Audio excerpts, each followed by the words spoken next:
মই আজি অসমত ধিংগৰ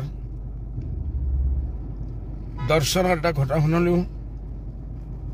বহুত দুখী হৈছোঁ, মৰ্মাহত হৈছোঁ, আৰু আমাৰ চকুটো লজ্জায় নৃত্য হৈ গৈছে। গোটা অসমবাসী আজি লজ্জিত হৈছে।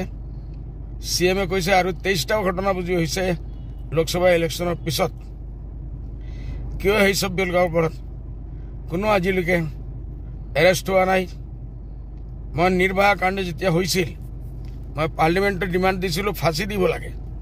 চবে মোৰ মজাক উৰাইছে। আজি মই দেখিছোঁ অসমৰ কোনো এজন ব্যক্তিয়ে এনকাউণ্টাৰৰ কথা কৈ আছে।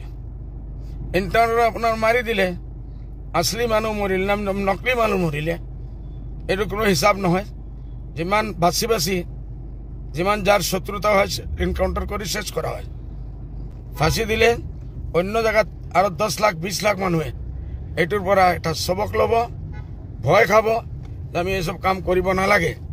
দৰ্শনকাৰী হয়, সি হিন্দু মুছলিম তাৰ কোনো জাতি নাই, ক্ৰিমিনেল হয়।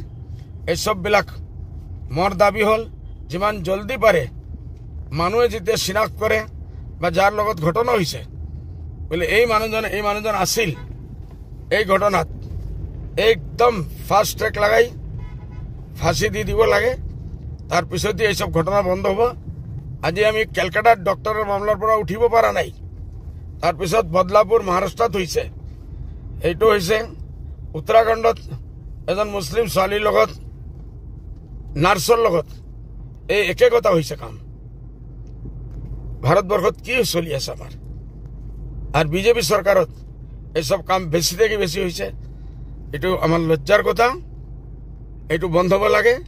আৰু মোৰ এটাই দাবী, আপোনালোকে মোক সমালোচনা কৰিব, বেয়া ক'ব, হইলে এইসব বস্তুৰ ওয়ান্স ফৰ অল সলিউশনৰ এটাই ৰাস্তা আছে।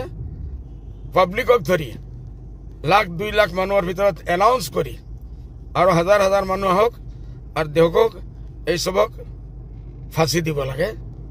মোৰ এইটো আবেদন, চৰকাৰে যিমান জলদি 1-2টা ঘটনাত কৰি দেখাই দিয়ক, সব বন্ধ হৈ যাব ইনশাআল্লাহ।